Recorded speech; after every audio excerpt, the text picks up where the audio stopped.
আজকে আমরা ডায়াবেটিস নিয়ে কথা বলবো এবং এই কথা বলতে গিয়ে প্রথমে আমি যে জিনিসটা বলতে চাই যে আমাদের রক্তের কী কাজ এবং এই রক্তের মাধ্যমে ডায়াবেটিসের সঙ্গে কী সম্পর্ক, এই জিনিসগুলো আমি একটু সাধারণভাবে আমরা আলোচনা করতে চাচ্ছি।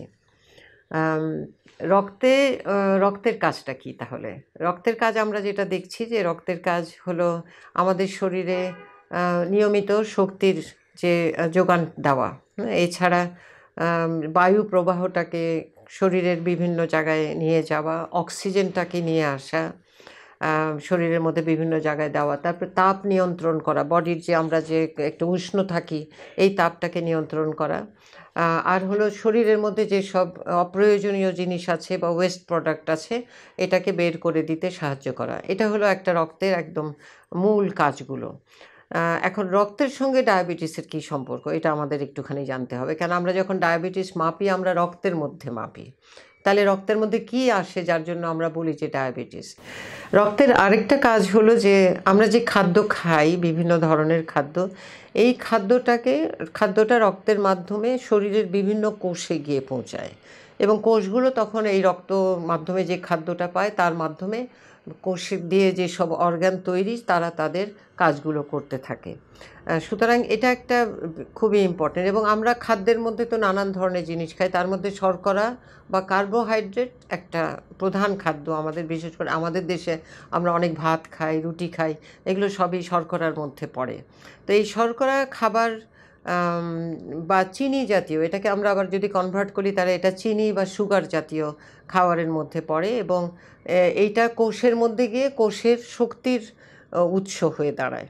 কারণ আমরা যদি শর্করা একেবারে না খাই তাহলে দেখা যাবে যে কোষ কাজ করতে পারছে না ভালো করে বা ব্রেন কাজ করতে পারছে না ভালো করে। সুতরাং এই শর্করা জাতীয় খাদ্য রক্তের মাধ্যমে বিভিন্ন কোষে যায় এবং কোষে গিয়ে কোষগুলো দিয়ে যেসব অঙ্গ প্রত্যঙ্গ তৈরি, অর্গানগুলো তৈরি, তাদেরকে কাজ করতে সহায়তা করে। এখন একটা এই মস্তিষ্কেরও একটা বিরাট বড় শর্করার রোল আছে। শর্করা যথেষ্ট না হলে মস্তিষ্ক কাজ করে না, স্নায়ুগুলো প্রপারলি কাজ করে না। সুতরাং এটা শর্করার একটা বড় কাজ আছে সারা শরীরকে পরিচালনা করার জন্য এবং সহায়তা করার জন্য। তো এখন তাহলে একটা জিনিস আমরা দেখছি যে এই যে চিনির পরিমাণ যদি রক্তে বেশি হয়ে যায়, একটা নর্মাল রেঞ্জ আছে, এই নর্মাল রেঞ্জ থেকে যখন বেশি হয়ে যাবে তখন এই বেশি হওয়াটাকে আমরা ডায়াবেটিস বলে থাকি। এখন বেশি হওয়া, কম হওয়া, এটা আরেকটা অর্গান আছে যেটাকে আমরা প্যানক্রিয়াস বলে থাকি। এই প্যানক্রিয়াসের মাধ্যমে ইনসুলিন নামক যে তরল পদার্থটা বের হয়ে আসে, ইনসুলিন তৈরি করে এবং সে রক্তের মধ্যে এটাকে দিয়ে দেয়। ইনসুলিনের কাজ হলো রক্তের মধ্যে শর্করার একটা ব্যালেন্স রাখা, একটা পরিমাণ রাখা যেটা ক্ষতিকারক নয় এবং কার্যক্ষমতা বাড়িয়ে দেয় রক্তের এবং কোষের মধ্যে শর্করাটাকে পরিচালনা করতে সাহায্য করে। সুতরাং এখানে প্যানক্রিয়াস যে অঙ্গটা এবং তার থেকে যে ইনসুলিনটা বের হয়ে আসে, এইটার সঙ্গে একটা ডায়াবেটিসের খুব ভালো সম্পর্ক আছে। এখন আমরা ডায়াবেটিস হলো কি না আমরা কিভাবে বুঝবো? তো ডায়াবেটিসটা যখন আমরা রক্তের মধ্যে আমরা একটা সায়েন্টিফিক একটা পরিমাপ করার একটা ব্যবস্থা আছে, আমরা চিনি কতখানি রক্তের মধ্যে সেটাকে আমরা মাপতে পারি। এখন প্রশ্ন উঠতে পারে তাহলে নর্মাল চিনিটা কি, নর্মাল যে শর্করাটা রক্তের মধ্যে থাকবে সেটা কি? সেটা দেখা যাচ্ছে এক্সপ্রেস করা হয় 4 থেকে 5.5 পর্যন্ত বা 5.5 পর্যন্ত হলো মিলিমল। এটা হলো নর্মাল, এটা স্বাভাবিক, এটা হলে ডায়াবেটিস বলবো না।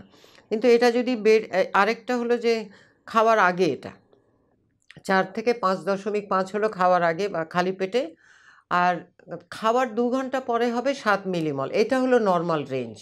এই নর্মাল থেকে যদি বেশি হয়ে যায় তখন আমরা এটাকে ডায়াবেটিস বলবো। অল্প বেশি হলে এটাকে প্রি ডায়াবেটিস বলা হয়, আর একটু বেশি হয়ে যাবে যখন, তখন এটাকে আমরা ডায়াবেটিস বলে থাকি। এখন প্রশ্ন আসছে যে ডায়াবেটিসের তাহলে আমরা কি এমন করে বুঝবো যে ডায়াবেটিস আমার রোগ হয়েছে? লক্ষণগুলো কি হবে? তো লক্ষণগুলো সাধারণত যেটা আমরা দেখে থাকি যে রাত্রে ঘন ঘন প্রস্রাব হয়। আপনি নর্মালি হয়তো রাত্রেবেলা প্রস্রাব করতে যান না, কিন্তু ডায়াবেটিসটা যখন আসবে তখন মাঝরাতে আপনার ঘুম ভেঙে যাবে, আপনাকে বাথরুমে যেতে হবে। আরেকটা হলো যে পিপাসা বেশি লাগে, নর্মালি যে আপনার যেটা অভ্যাস ছিল তার থেকে বেশি পিপাসা লাগে এবং আরেকটা দেখা যাচ্ছে যে একটু বেশি হলে কিন্তু শরীরের ওজনটা কমে আসে। এটাও একটা দেখা যাচ্ছে। আর পিপাসা বেশি লাগে আর ক্ষুধাও বেশি লাগে অনেক সময়। খালি খেতে ইচ্ছা করে। আমার যদি খেতে ইচ্ছা করে আমার মনে হয় আমার কি ডায়াবেটিস হয়ে গেল নাকি? কেন খেতে ইচ্ছা করছে? কেন খিদা পাচ্ছে? আম আর এটা যেহেতু বিভিন্ন অর্গানকে এফেক্ট করে, চোখে ঝাপসা দেখা একটা সিম্পটম আছে। আম আরেকটা হলো হাত-পা ক্লান্ত হয়ে যায়, হাত-পা দুর্বল লাগে। আর অনেক সময় দেখা যায় যে চামড়া শুকিয়ে গেছে, ড্রাইনেস হয়ে যাচ্ছে বডিতে। এগুলো খুব সাধারণ উপসর্গ আমি বলব ডায়াবেটিসের, কিন্তু আমাদের জানা থাকা দরকার। এবং বেশি যেটা আমরা অ্যালার্ট করি বেশিরভাগ সেটা হলো যে ক্ষুধা বেশি লাগা বা পিপাসা বেশি লাগা এবং রাত্রে বাথরুমে যাওয়া, পেশাব করতে যাওয়া।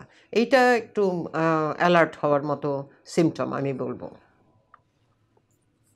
এখন আপনি হয়তো বলবেন যে এগুলো তো হতেই পারে, স্বাভাবিক হতে পারে। একটু জ্বর হলে হতে পারে বা কিছু। কিন্তু সমস্যা যেটা হলো বেশি দিন যাবৎ যদি এই ডায়াবেটিসের অবস্থানটা আপনার শরীরের মধ্যে থাকে, তাহলে বড়, বড় কমপ্লিকেশন হয়। সেই বড় কমপ্লিকেশনগুলো কী হলো? সেটা একটা হলো যে আম কিডনিকে এফেক্ট করে। কিডনি যেটা আপনার প্রস্রাবের আম এ মধ্যে থেকে ফিল্টার করে খারাপ জিনিসটাকে বের করে দেয়, ভালো জিনিসটাকে রক্তের মধ্যে দিয়ে দেয়। কিডনির ফাংশনটা খুব ইম্পোর্টেন্ট। এই কিডনিটার ক্ষতি করে। এর এর কার্যকারিতা, এর কার্যক্ষমতাটাকে কমিয়ে নিয়ে আসে। আমরা ইংলিশে পট করে বলি যে কিডনি ড্যামেজ হয়ে যায়। কিডনিটা ড্যামেজ হলে তখন আবার অনেক ধরনের সমস্যা বডিতে আসে। আরেকটা হলো যে নার্ভ, আপনার যে স্নায়ুতন্ত্র আছে, স্নায়ুতন্ত্রটাকে এই ডায়াবেটিস এফেক্ট করে। স্নায়ুতন্ত্রতা করলে তখন কি হবে? নিউরোপ্যাথি হবে বিভিন্ন ধরনের। আম এ যেটা আগে বলেছি আমি যে, এই যে হাত-পা জ্বালাপোড়া করবে বা চিন্তাধারা কমে আসে। আ অনেক সময় ডায়াবেটিস কিন্তু ডিমেনশিয়ারও একটা বড় কারণ। যখন আমরা সুস্থভাবে চিন্তা করতে পারি না, ব্রেনের ফাংশনটা কমে যায়, স্নায়ুর ফাংশনটা কমে যায়। আরেকটা যেটা আমরা দেখেছি যে বডির যে প্রিভেন্টিভ রোগ প্রতিরোধক যে ক্ষমতাটা, ইমিউন যে সিস্টেমটা সেটাকেও এফেক্ট করে। যার জন্য অনেক সময় দেখবেন যে যাদের ডায়াবেটিস হয়েছে তাদের যদি একটা ক্ষত হয় বা ব্যথা পায়, ওই ক্ষতটা সহজে সারতে চায় না। অনেক সময় দেখা যায় যে পায়ে একটা ক্ষত হয়েছে, কিছুতেই সারছে না, সেই ক্ষতটা বাড়তে, বাড়তে অনেক সময় উপরে উঠে যায়, পাকে অ্যাম্পুটেট করতে হয়, পা কেটে ফেলতে হয়। এরকমও আমরা ডায়াবেটিসে অনেক দেখেছি। সুতরাং যখন এই কমপ্লিকেশনগুলো বা জটিলতাগুলো অনেক বেশি হয়ে যাবে, বেশি দিন ধরে ডায়াবেটিস অপ্রতিরোধ্য অবস্থাতে শরীরে থাকবে, তখন বিভিন্ন বড়, বড় যে অঙ্গগুলো যেগুলো ফাংশনাল অঙ্গ আছে, যেগুলো শরীরকে সুস্থ রাখার বা মেইন ফাংশন করে, এই অর্গানগুলো নষ্ট হয়ে যাবে। তাহলে কিডনি নষ্ট হতে পারে, আপনার ইমিউন সিস্টেম নষ্ট হতে পারে। এগুলো বড়, বড় জিনিস যেটা নষ্ট হয়ে গেলে একটা মানুষ খুবই অসুস্থ হয়ে যাবে। আরেকটা খুবই আম উম দা আরেকটা দেখা যায় যে চোখে কম দেখে। চোখের যে শক্তিটা সেটা কমে আসছে। কর্নিয়া এবং এগুলোকে খুবই এফেক্ট করে ডায়াবেটিস হলে পারে। রেটিনোপ্যাথি হয় আমরা দেখেছি, অনেক বেশি হয় অন্যদিকে। চোখের টিস্যু থেকে পানি কমে যাওয়াতে দৃষ্টিটা কমে আসে।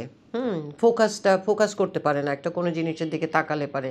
তো সব মিলিয়ে কি হয়, যখন চোখে দেখতে পাচ্ছে না, বডি কাজ করছে না, টায়ার্ড লাগছে, তখন তার যে প্রোডাক্টিভিটি, তার যে কর্মক্ষমতা, কার্যক্ষমতা সেটা কিন্তু একেবারেই অনেকখানি কমে আসে এবং সব মিলিয়ে প্রোডাক্টিভিটি তার কমে যায়। আরেকটা জিনিস আমরা জানি যে নারীদের ক্ষেত্রে যদি গর্ভাবস্থায় একটা নারীর ডায়াবেটিস হয় তাহলে কিন্তু তার অনেক জটিলতা হয় এবং যার জন্য আমরা যখন একটা মা গর্ভবতী থাকে আমরা ডায়াবেটিস টেস্ট করি যে তার ডায়াবেটিসটা আছে কিনা, তার ব্লাড সুগারটা নর্মাল কিনা, এটা খুব ইম্পর্ট্যান্ট। তার কারণ হলো যে বা ডায়াবেটিস যদি হয় তাহলে তার প্রি-এক্লাম্পসিয়া হতে পারে। বাচ্চা অনেক বড় হয়ে যেতে পারে। তারপরে যেটা হয় যে আম বাচ্চার সাইজ যদি মায়ের পেলভিস থেকে বড় হয়ে যায়, সেটা আবার ডেলিভারি করার সময় বা লেবারে কমপ্লিকেশন হয়ে যায়। তখন সিজারের দরকার হতে পারে এবং অথবা মায়ের তখন ক্ষতি হয়ে যেতে পারে। আরেকটা অনেক সময় দেখেছি যে ডায়াবেটিস যখন থাকে বাচ্চা অনেক বড় হয়ে যায়, পরিপূর্ণ সময়ের আগে, যেটাকে আমরা আর্লি লেবার বলে থাকি। সময়ের আগে হয়ে গেল। আমরা 40 সপ্তাহের ডেলিভারি হবে, দেখা গেল যে 35 সপ্তাহে হচ্ছে, 34 সপ্তাহে হচ্ছে। সেটাতে তখন শিশু অপরিপক্ক থাকে, মায়ের জন্যও কষ্ট হয়ে যায়। আরেকটা জিনিস দেখেছি আমরা যে ডায়াবেটিস যদি মায়ের থাকে গর্ভাবস্থায়, তাহলে মরা বাচ্চা জন্ম নেয়, স্টিল বার্থ যেটাকে বলে থাকি, বাচ্চা পেটের মধ্যেই মরে যাচ্ছে, বড় হতে পারছে না। সুতরাং এই গর্ভবতী মায়ের যদি ডায়াবেটিস থাকে, অনেক সময় আগে হয়তো অল্প ডায়াবেটিস আছে, কিন্তু গর্ভ হওয়ার কারণে আবার ডায়াবেটিসটা বেড়ে গেল, তাতে যে জটিলতাগুলো আমি এতক্ষণ ধরে বললাম, যে সেটা মায়ের শরীরের জন্য জটিলতা হচ্ছে, যে গর্ভস্থ যে সন্তান তার জন্য বিরাট জটিলতা, এবং তার সব রকমের জটিলতা হতে পারে।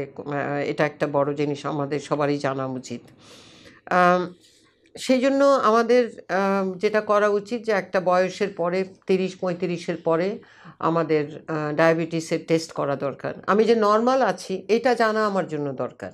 সুতরাং একটা রেগুলার ইন্টারভালে আমাদের ডায়াবেটিসটা জানা দরকার। আমি একটা জিনিস সবাইকে আবারও করে বলতে চাই, যে আমাদের বাংলাদেশে ডায়াবেটিসের প্রকোপ কতখানি, তাহলে আপনি বুঝতে পারবেন। আমাদের দেখা যাচ্ছে যে 2015 সনে যে সমীক্ষাটা হয়েছিল, সেখানে দেখা যাচ্ছে যে 13 লাখের কাছাকাছি, মানে 12,09,000 মৃত্যু হয়েছে ডায়াবেটিসের কারণে, ডায়াবেটিস টাইপ 2 যেটা, এইটার কারণে, যেটার কথা এতক্ষণ ধরে বললাম।